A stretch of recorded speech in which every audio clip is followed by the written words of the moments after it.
Lotus is a brand that's roots are found firmly embedded in racing. The latest slogan, for the drivers, is a statement of intent for their future models. But long before the Geely money rolled in, Lotus had to be thrifty thinkers if they were going to keep the lights at Hethel on. Now the challenge for Lotus was that it operated in a very niche marketplace, and as we know, building niche sports cars is a very expensive business. So when it came to building the Elise, Lotus used what they called versatile vehicle architecture, which essentially meant that they could build a number of unique models in a very, very cost-efficient way.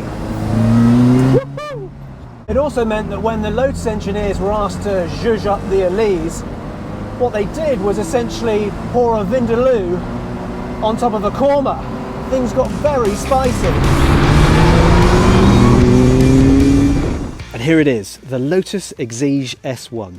The beefed up bodywork makes the car snarl and gives it so much more presence than the Elise. Sure, it looks like its sibling, but it's clear even to the untrained eye that the aero additions on this car are actually there for a purpose. The bodywork is fiberglass and is bonded to an aluminium chassis using adhesives instead of the traditional welding, and that's because yield strength of aluminium goes down by half once it's welded. It also helps keep the car light, weighing in at just 780 kilograms.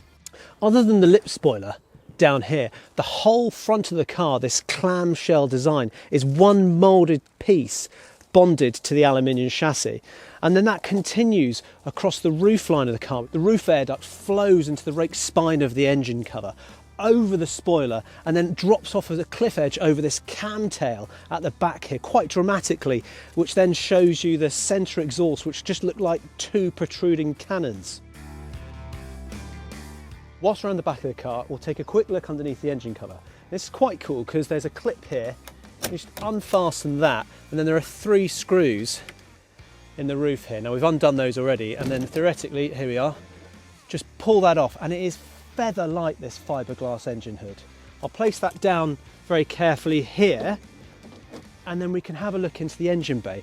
Now what you'd normally expect to find when you take the engine cover off here is a Rover K-Series engine, and in fact what we've got is a Honda Civic Type R engine. And I'll give you a few more of the specs on that in a moment, but then at the back here we've got the tiniest of little boot spaces for shopping or whatever you might need to put in there. But quite frankly, if you're thinking about putting any shopping in here, you've really missed the point of this car.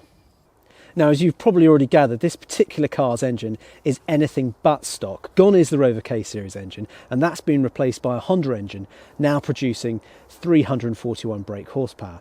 It's also got a competition clutch and an ultralight flywheel, among many more upgrades, the full listing of which is on Collecting Cars now. Oh, it's like threading through an eye of a needle. So once you've finally clambered over these massive door sills, you actually drop quite far down into the tub, and that gives you the sensation that what's about to occur is anything but pedestrian. And if that wasn't enough, these 2 fire extinguishers in the passenger footwell will certainly focus your mind. The cabin's pretty much as you'd expect it to be in a Lotus, being a stripped out road-going racer, with only a smattering of Alcantara to cover its modesty. It really is the personification of simplicity and lightness. The controls are really very, very simple. You've got a rev counter and then a speedometer in front of you, and that is it. A couple of buttons down here for heating, and it has air conditioning, which seems counterintuitive for a lightweight racer, but the current owner tells me that when you get this up to speed and you've been driving it for a while, the heat that comes through on your back is just like a furnace because the engine's right there.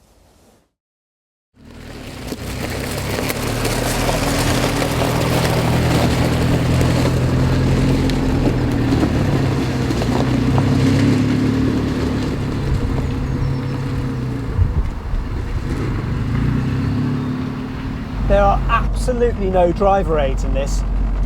No power assisted brakes, no power steering, no traction control. Just exactly what you want in a 300 odd horsepower Lotus on a cold, icy winter's day. Good decision, James. There's no rear view mirror because there's no rear view. Simple as that. And there's no sun visors either because This car is for driving, it's not for posers. And that's why there's no luggage compartment to speak of, really. Is because those that are more concerned about their way they look have got nowhere to put their suede loafers.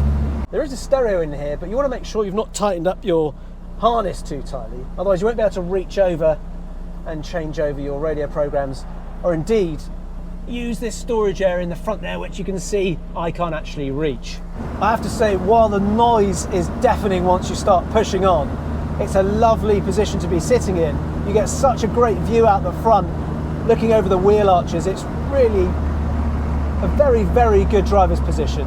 This gearbox as well is very, very satisfying. It sits right next to my knee. My hand placement is perfect. It's a short shifter as well, so you're making the minutiae of movements. The seats are comfortable, but you really do feel everything that's coming through the road. It's a bit like sitting on a Jacob's cracker.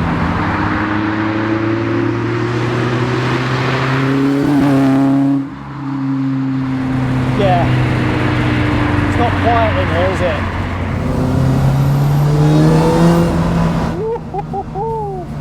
Now the roads are still thawing out, so obviously I'm not going to go crazy in this because it is still pretty icy out, but you can still get the sensation of this thing because the noise itself is just overwhelming. Over 300 brake horsepower in this that weighs 750, 780 kg is absolutely mad.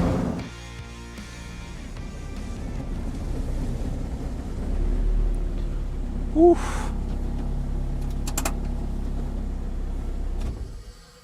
So how do we sum up a car like this then? Well, it's probably to automotive what Conor McGregor is to the UFC, an angry, shouty weapon with a very colourful personality.